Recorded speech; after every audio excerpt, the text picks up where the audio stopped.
Breaking news, 100 জন নারী পাচার। দেশে আরডিএক্স এবং রাশিয়ান অস্ত্র প্রবেশকারী চক্রকে ধরেছে ডিজিএফআই এবং বিজিবি এর চৌকস টিম। তাদের জিজ্ঞাসাবাদে বের হয়ে আসে চাঞ্চল্যকর তথ্য। এই চোরাকার বাড়ি নারী পাচার।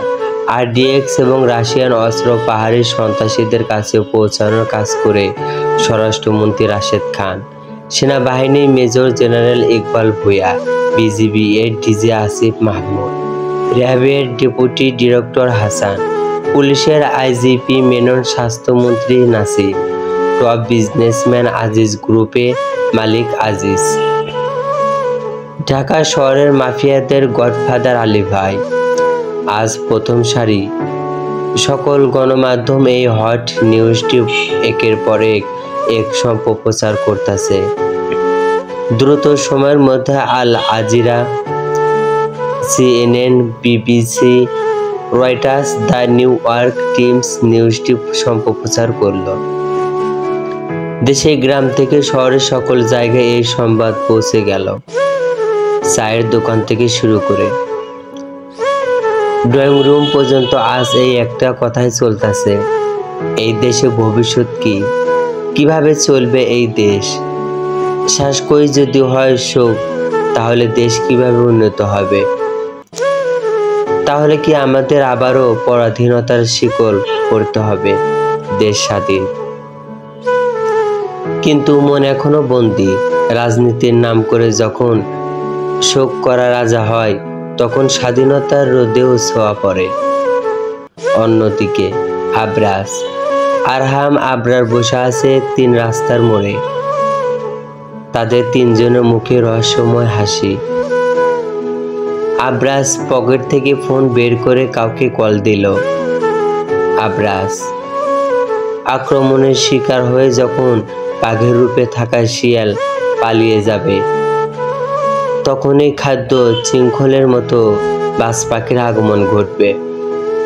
আহত শিকারকে ছো মেরে নিয়ে যাবে নিজ ঠিকানায়। কথাটি বলে কল কেটে দিয়ে 3 ভাই রহস্যময় হাসি দিল। আজ তারা খুব খুশি। তাদের প্ল্যানের প্রথম ধাপ সম্পূর্ণ।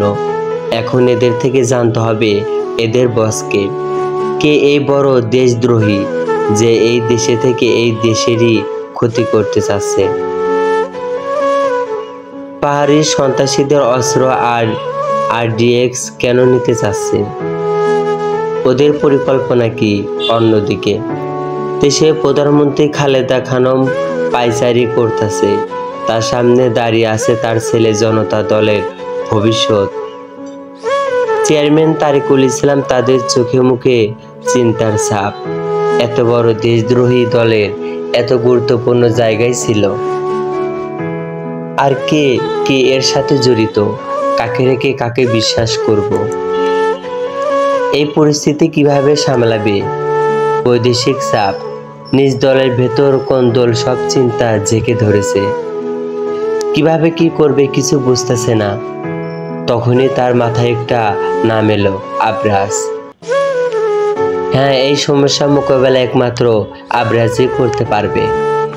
তিনি সাথে সাথে তার ছেলেকে উদ্দেশ্য করে বলল, প্রধানমন্ত্রী দ্রুত আবরাজকে কল দাও আর বলো এখনই যেন প্রধানমন্ত্রীর বাসভবনে আসে।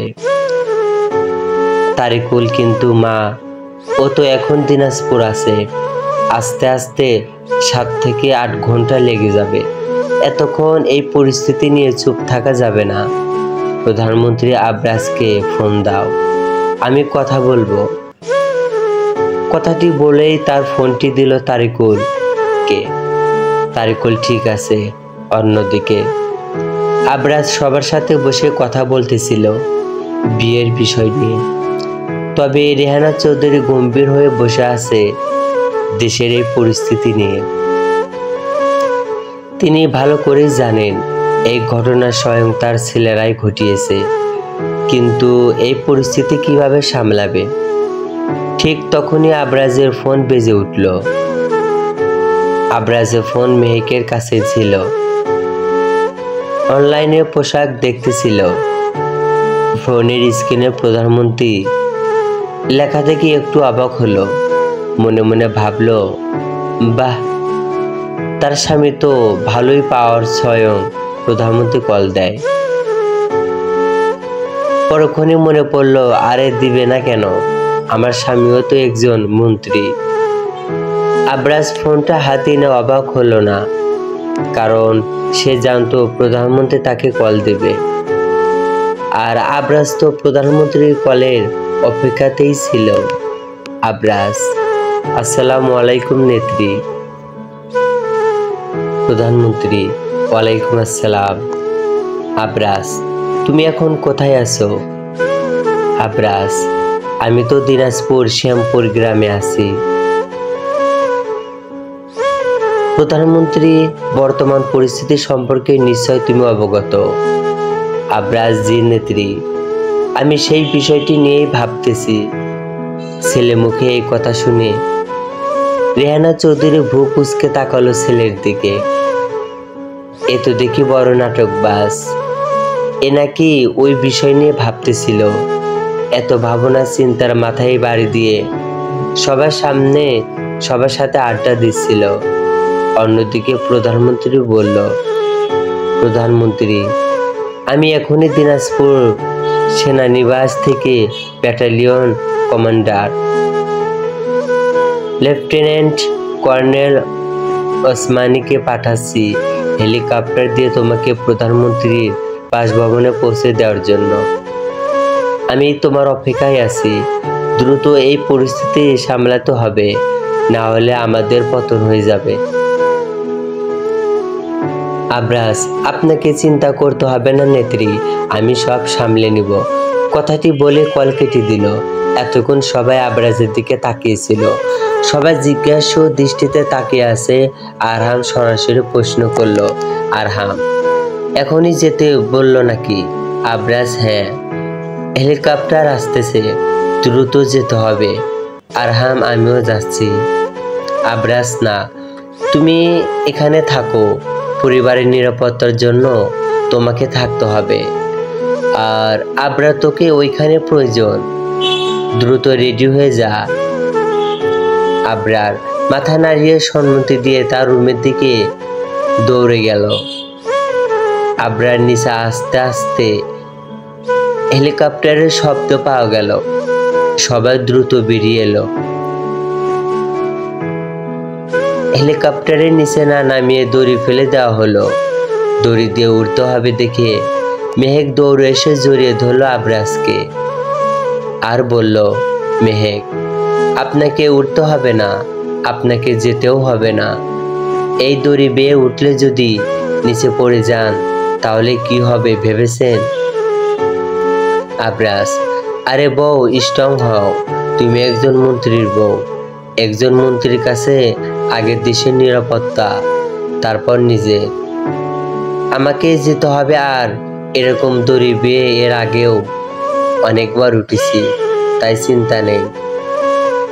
আবরাজ মেয়েকে ছেড়ে দিয়ে দড়ি ধরলো। আবরার একবার রুষার দিকে তাকিয়ে দেখতে পেল রুষার চোখ ছলছল করতেছে। আবরার আর কিছু না ভেবে আবরাজের পেছন পেছন দড়ি দিয়ে উঠতে লাগলো। দুই ভাই প্রফেশনালদের মতো দড়ি বেয়ে উঠে গেল। তারা উঠতেই হেলিকপ্টার চলে গেল। যতক্ষণ হেলিকপ্টার দেখা যায় ততক্ষণ সবাই তাকিয়ে থাকলো। সবাই চলে যেতেই রেহানা চৌধুরী আরহামের উদ্দেশ্যে বলল, মা, আবরাজ কেন বলল সেখানে আবরারকে দরকার? আবরারের পেশা কি?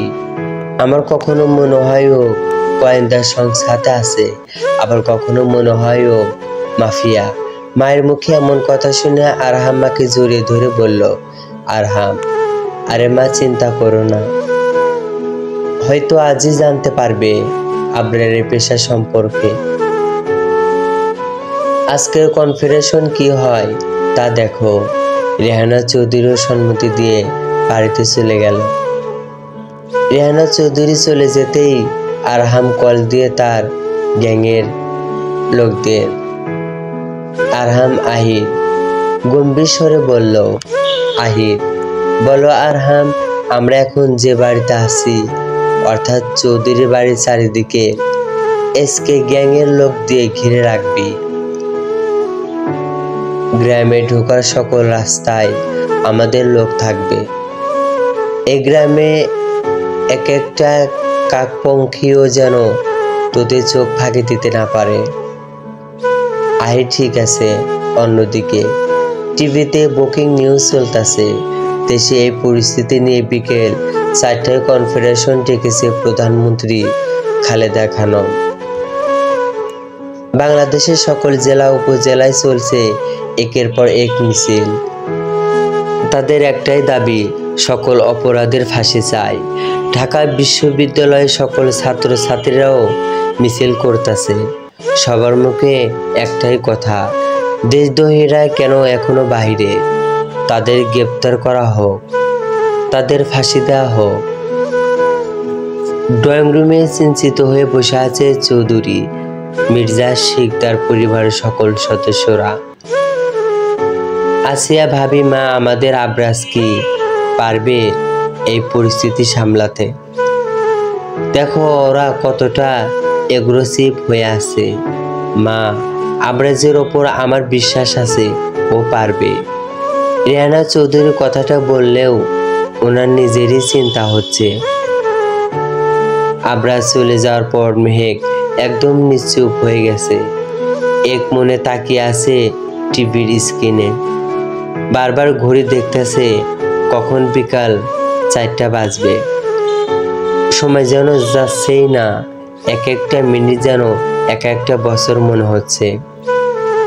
64 জেলার সকল মানুষ তাকিয়ে আছে টিভির স্ক্রিনে, মোবাইলের স্ক্রিনে। সকলের শরীর যেন উজ্জীবিত হচ্ছে। কনফারেন্স শুরু হওয়ার আগে দেখানো হলো টিএসসির বর্তমান পরিস্থিতি। সকল শিক্ষার্থী লাইন ধরে বসে আছে আর গাইছে, শাসক যখন শোক, স্বাধীনতা যখন পরাধীনতা, মাটির মানুষ কাঁধে চুপে। রাজা হাসে রাজপ্রাসাদে, রক্তের লেখা ইতিহাস স্বপ্ন ডুবে যায় অন্ধকারে। ভোটের নামে প্রতারণা, প্রতিশ্রুতি শুধু ফাঁকা শব্দ, মিথ্যা বিজয় রঙে মোরা। সত্যি খুঁজে পায় না মানুষ, ক্ষুধা আর দারিদ্র জর্জিত। হাসে যারা সোনার খাঁচায়, মাটি ঘ্রাণে বেঁচে থাকা। শিকল ভাঙার প্রতিশ্রুতি শাসনের মুখোশ খুলে ফেলে। সত্যকে আলোর পথে নিয়ে যায়, মানুষ জাগে রক্তের গান শুনে। বিদ্রোহের আগুন জ্বলে মনে, ভাঙ্গ সব ভয়ের শিকল। দাও নতুন দিনের আলো, রাজা নয় মানুষ হোক। শাসনের আসল প্রহরী চোখের জল মুছে ফেলে। স্বপ্ন বুনে নাও নতুন পতাকা, শোষক আর অন্যায় দূরে হোক মুক্তি। বাজুক প্রতিটি রাস্তায়, যুদ্ধ নয় গান হোক, সত্যের আলোয় জলে মানবতা। টিএসসির জ্বালাময়ী গানটি শুনে স্ক্রিনে তাকিয়ে থাকা সকলে শরীরে যেন উত্তাপ ছড়িয়ে গেল। বিকেল 4টা, কনফারেন্স রুমে প্রবেশ করল প্রধানমন্ত্রী খালেদা খানম, তার ছেলে তারিকুল ইসলাম, তথ্যমন্ত্রী আবরাজ আয়ান চৌধুরী, তার ভাই আবরার আয়ান চৌধুরী আর গুটি কয়েক এসএসএফ সদস্য। কনফারেন্স রুমেও চলছে উত্তেজনা। সবাই গিয়ে চেয়ারে বসলো।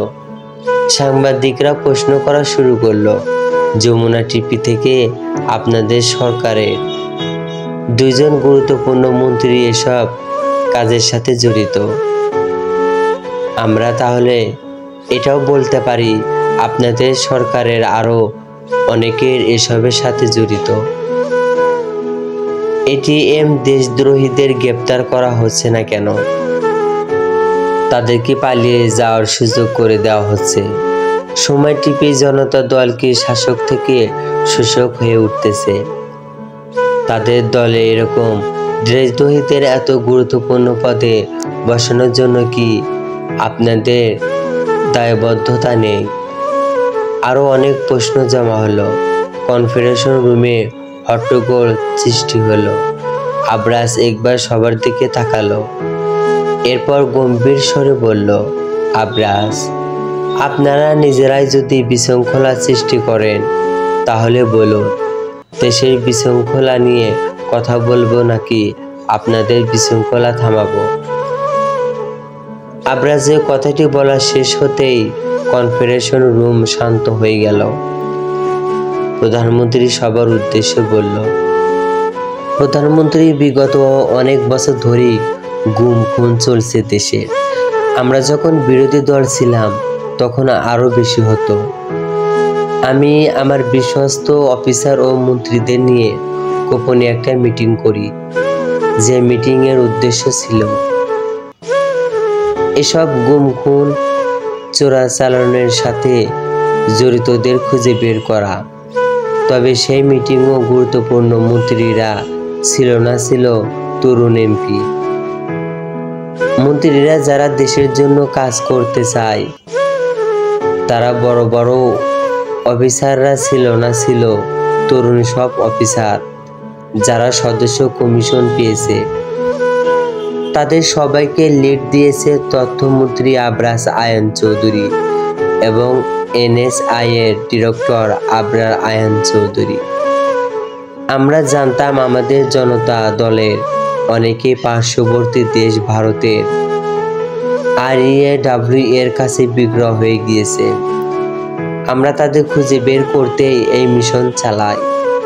তবে আমরা কিছুটা সফল হলেও এখনো অনেককে খুঁজে বের করতে পারিনি।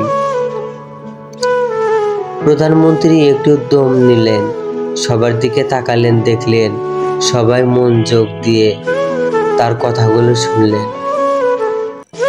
এরপর আবরাজের দিকে তাকিয়ে চোখ দিয়ে ইশারা করে কথা বলতে বলল, আবরাজ, আমাদের এই মিশনটা ছিল গোপন মিশন। আমরা জানতাম বড় বড় অফিসাররা এর সাথে যুক্ত। তাই আমি ৬৬ জেলায় তরুণ, সাহসী এবং দেশপ্রেমিক অফিসারদের খুঁজে বের করে এই মিশন পরিচালনা করি। আমাদের বিশ্বস্ত সোর্স থেকে প্রাপ্ত খবর পেয়ে আমরা মিশন পরিচালনা করতাম এবং সফলও হয়েছি। আপনারা জানতে চেয়েছেন তাদের মন্ত্রী বানাতে জনতা দলের দায়বদ্ধতা আছে কি? উত্তর হলো, তারা বিগত বছরগুলোতে দলের হয়ে কাজ করেছে। তারা দলকে ভালোবাসলেও দেশকে ভালোবাসেনি। এটা জনতা দল বুঝতে পেরেই তো এই গোপন মিশন চালানো হয়েছে। বড় বড় রাঘব বয়ালদের মুখোশ উন্মোচন হয়েছে। আপনারা জনতা দলের দিকে আঙ্গুল তুলেছেন। জনতা দল জানতো তাদের দলের গুরুত্বপূর্ণ নেতারাই এই অপরাধে যুক্ত। তারপরেও তাদের মুখোশ উন্মোচন করতে পিছপা হয়নি। কারণ জনতা দল দেশের জন্য কাজ করতে চায়, মানুষের জন্য কাজ করতে চায়। এ কাজে জনতা দল প্রশংসা নাকি সমালোচনা ডিজার্ভ করে তা আপনারা আর দেশের মানুষই না হয়ে ঠিক করেন। এই কথাটি বলে আবরাজ চুপ হয়ে গেল। প্রধানমন্ত্রী মুগ্ধ হয়ে আবরাজের কথা শুনল। এই তীক্ষ্ণ বুদ্ধিমান ছেলেকে তার যোগ্য স্থান দেওয়ার জন্য উনি আগেই মনস্থির করেছে। আবরাজের কথা শেষ হতেই কনফারেন্স রুম জুড়ে হাততালির শব্দ শোনা গেল। সকল সাংবাদিক আবরাজের উত্তরে মুগ্ধ হয়েছে। এতক্ষণ সেখানে জনতা দলের হয়ে সমালোচনা চলতো, এখন সেখানে জনতা দলের প্রশংসা লাইভ টেলিকাস্ট হচ্ছে। প্রধানমন্ত্রী আবারও সকল উদ্দেশ্য বলল, প্রধানমন্ত্রী স্বরাষ্ট্রমন্ত্রী আসনটা একটা গুরুত্বপূর্ণ আসন। এই আসন ফাঁকা থাকা মানে দেশের দুর্বলতা প্রকাশ পাওয়া। যোগ্য মানুষকে যোগ্য স্থানে বসাতে চায়। আজ মনে করুন এটাই সংসদ ভবন, আপনারা সবাই সংসদ সদস্য।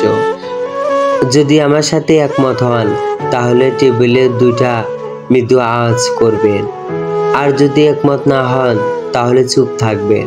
কথাটি বলে কনফারেন্স রুমের সবার দিকে তাকালো। দেখতে পেল আবারও কনফারেন্স রুমে গুঞ্জন সৃষ্টি হয়েছে। প্রধানমন্ত্রী মৃদু হেসে বলে উঠল, আব্বাস আয়ান চৌধুরীকে কোনো প্রজান্তি বাংলাদেশ সরকারের স্বরাষ্ট্রমন্ত্রী হিসেবে দায়িত্ব হস্তান্তর করতে চাচ্ছি। আপনারা কি এই সিদ্ধান্তের সাথে একমত? প্রধানমন্ত্রীর কথা শেষ হতেই পুরো কনফারেন্স রুম জুড়ে টেবিলে জোরে শব্দ করা আওয়াজ ভেসে এলো। প্রধানমন্ত্রী তাকিয়ে দেখল সকল সাংবাদিক আব্বাস আয়ান চৌধুরীকে স্বরাষ্ট্রমন্ত্রীর করার প্রস্তাবে একমত। অন্যদিকে চৌধুরী বাড়ির সবাই একে অন্যকে জোরে ধরে খুশি প্রকাশ করতেছে। আজ থেকে আব্বাস আয়ান চৌধুরী বাংলাদেশের তথ্য মন্ত্রী এবং স্বরাষ্ট্রমন্ত্রী একসঙ্গে দুটি মন্ত্রণালয় সামলাবেন। তারা আজ অনেক খুশি তাদের দুই ছেলের সফলতায়, একজন এনএসআই এর ডিরেক্টর আর একজন স্বরাষ্ট্রমন্ত্রী। তখনই রেহানা চৌধুরী বলল, মা আরহাম, তুই আগে থেকে জানতিস যে আব্রার এনএসআই এর ডিরেক্টর? আরহাম হুম জানতাম। আরহামের কথা শেষ হতেই সবাই অগ্নির দৃষ্টিতে আরহামের দিকে তাকালো। সবাই একসাথে বলে উঠল, সবাই আগে কেন বলনি? তোমাকে তো। আরহাম এটা গোপন রাখার অনেক কারণ ছিল, পরে সব বুঝতে পারবে। অপরদিকে শেখ বাড়িতেও অস্থিরতা। আমজাদ শেখ আর আজাদ শেখ ঘামতাছে। তারা তাদের বসকে একের পর এক কল দিচ্ছে, কিন্তু কল ঢুকতেছে না। কেন কল ঢুকতেছে না? তাহলে কি তাদের বস তাদের রেখেই পালিয়ে গেল? ঠিক তখনই দরজায় শব্দ এলো। জারিনের মা গিয়ে দরজা খুলে দেখতে পেল দরজা দাঁড়িয়ে আছে কয়েকজন লোক, বিদেশি ছেলে। দরজা খুলতেই তারা ড্রয়িং রুমে প্রবেশ করলো। ডেভিড, কিরে আমজাদ আর আজাদ, এত ঘামতাছিস কেন? এই কথাটি আমজাদ শেখ আর আজাদ শেখের কানে যেতেই তারা ভয়ে চুপসে গেল। এরা কারা? আমজাদ, তোমরা কে? আমি বলছি ওরা কারা? উপর থেকে কথাটা ভেসে আসলো। শেখ পরিবারের সবাই উপরে তাকিয়ে দেখতে পেল আজাদ শেখের স্ত্রী রাফা শেখ সিঁড়ি দিয়ে নামতে নামতে কথাটি বলল। আজাদ শেখ তার স্ত্রীর দিকে অবাক হয়ে তাকিয়ে আছে। এটা তার স্ত্রী, কিভাবে সম্ভব? তার কেমন হৃদয়ের স্ত্রী, চোখ মুখে কোমলতার কোনো ছাপ দেখা যাচ্ছে না। আজ তার চোখে মুখে ফুটে উঠেছে হিংস্রতা আর প্রতিশোধের স্পৃহা। আজাদ শেখ তুতলিয়ে বলল, আজাদ, তুমি এদের চেনো? আর তোমাকে এমন লাগছে কেন? আজাদ শেখের তোতলানো কথা শুনে রাফা যেন মজা পেল। সে উচ্চ শব্দে হেসে উঠল। কি ভয়ঙ্কর সে হাসি! রাফা হাসি দেখে আমজাদ আর আজাদের অন্তর আত্মা কেঁপে উঠল। রাফা ড্রয়িং রুমে এসে দাঁড়াতেই এলেক্স চেয়ার এনে বসতে দিল। রাফা চেয়ারে আলিশান ভঙ্গিতে বসে বলল, রাফা, কি অবাক হচ্ছিস? আজাদ, আমজাদ। রাফার কথা বলার ধরন আর ব্যবহার দেখে জারিনের মা বলল, জারিনের মা, ছোট, এসব কি ব্যবহার? উনি তোর ভাসুর আর আরেকজন তোর স্বামী। রাফি তাচ্ছিল্যের সাথে বলল, রাফা, স্বামী মাই ফুড। ওকে আমি কোনোদিনও স্বামী বলে মানিনি, তাই তো ওর কোনো সন্তানও হয়নি বললে ভুল হবে। আমি চাইনি আমার গর্বের শেখ বাড়ির কোনো অংশ আসুক। আমজাদ, মানে? তাহলে তুমি কে? কে তোমার পরিচয়? অবাক হয়ে বলল রাফা, আমার পুরো নাম রাইফা রায়হান চৌধুরী। রায়হান নামটি শুনে আজাদ চমকে উঠল। আজাদ শেখ তোতলিয়ে বলল, আজাদ মানে? রায়হানের তো 3টি সন্তান, আয়ান, আইমান আর আসিয়া। তাহলে তুমি কিভাবে রায়হানের মেয়ে হলে? রাফা তাচ্ছিল্যের সাথে বলল, রাফা, কেন তোদের বাপ বলেনি রায়হান সাহেবের একটা অ্যাডাপ্টেড মেয়ে ছিল, যার বাবা মা গাড়ি অ্যাক্সিডেন্টে মারা যায়। তাকে অ্যাডাপ্ট নিয়ে তার ভাইয়ের সাথে লন্ডনে পাঠিয়ে দিয়েছিল। আমজাদ শেখ চমকে উঠে বলল, আমজাদ, তার মানে তুমি সেই মেয়ে? রাফা, হ্যাঁ। তোরা আমার থেকে আমার নতুন বাবা চাচাকে কেড়ে নিয়েছিস। তোদের আমি ছাড়ি কিভাবে? তাই তো নিজেকে প্রস্তুত করেছি প্রতিশোধ নিতে। তোর ভাই আজাদকে বিয়ে করি, তখনই আমি যোগাযোগ করি আমার কলিজার টুকরা আবরাজ আরহাম আবরারের সাথে। তারপরই এই প্ল্যান। আজাদ শেখ অনুনয় করে বলল, আজাদ, আমি তো তোমার স্বামী, আমাকে মাফ করে দাও। চলো আমরা দূরে কোথায় গিয়ে সুখে সংসার করি। রাফা তাচ্ছিল্যের সাথে বলল, রাফা, তোর জন্য আরো অনেক শকট আছে রে। তুই আমাকে দিনে রাতে অত্যাচার করতিস। আমার বাবা মা নেই কেন? তাদের থেকে টাকা নিতে পারছিস না কেন? তাই তো তুই আমার আরেক পরিচয় জানতে চাস না? আজাদ অবাক হয়ে বলল, আজাদ, কি পরিচয়? রাফা মুচকে হাসি দিয়ে বলল, রাফা, আমি লন্ডনের টপ বিজনেসম্যান আরসি কোম্পানির মালিক। রাফার মুখ থেকে এমন কথা শুনে সবাই অবাক হয়ে গেল। আজাদ শেখ তো বলেই দিল। আজাদ কি? রাফা ডেভিড আর এলেক্সকে উদ্দেশ্য করে বলল, রাফা, ওদের নিয়ে যাও। ডেভিড, ঠিক আছে ম্যাম। রাফা, আবরাজরা কত দূর? আমার সকল কিছু গোছানো শেষ। ডেভিড এখনই এসে পড়বে। কথাটি বলা মাত্রই রাফা চৌধুরীকে জড়িয়ে ধরল দুটি শক্তপোক্ত বাহু। রাফা চৌধুরী বুঝে গেলেন তার ভাতিজিরা চলে এসেছে। চৌধুরীও হাসি মুখে ভাতিজাদের জড়িয়ে ধরল। এরপর কপালে চুমু খেলেন। আবরার ফুপির দিক থেকে নজর সরিয়ে তাকালো আমজাদ আর আজাদের দিকে। এরপর দুই ভাই ছুটে গিয়ে মারতে লাগলো আমজাদ আর আজাদকে। কিছুক্ষণ পর মারার পর রাফা চৌধুরী ভাতিজাদের শান্ত করলো। ভাতিজাদের উদ্দেশ্যে বলল, রাফা চৌধুরী, বাবারা এখন থাম, এদের সবগুলোকে একসাথে শাস্তি দিব। এরপর ডেভিডকে ইশারা করলো একটা কাগজ বের করতে। ডেভিড কাগজটি বের করে আজাদ শেখের সামনে রাখলো আর সিগনেচার করতে বলল। আজাদ, কিসের কাগজ এটা? অনেক কষ্টে বলল, রাফার ডিভোর্স পেপার। আজাদ, আমি সিগনেচার করব না। আমি তোমাকে ভালোবাসি, আমি তোমাকে ডিভোর্স দেব না। রাফা, আবরার, আমি উপরে যাচ্ছি ব্যাগ আনতে যেন কাগজে সিগনেচার হয়ে যায়। আমি নিচে নেমেই এই কাগজে সিগনেচার করব। কথাটি বলেই রাফা চৌধুরী চলে গেল। আবরার একের পর এক আঘাত করতেছে। আজাদ শেখ তারপর সিগনেচার না করলে কাটিং প্ল্যান দিয়ে পায়ের দুটি নখ তুলে নিল। যে আরেকটি নখ তুলতে যাবে, আজাদ শেখ চিৎকার করে বলল, আজাদ, আমাকে আর মারিস না, আমি সিগনেচার করে দিচ্ছি। কাগজ দে। আবরাজ থেমে গেল। কাগজ কলম বাড়িয়ে দিল আজাদ শেখের দিকে। আজাদ শেখ সিগনেচার করে দিল। তখনই নিচে নামলো রাফা চৌধুরী। রাফা চৌধুরীও সিগনেচার করে দিল।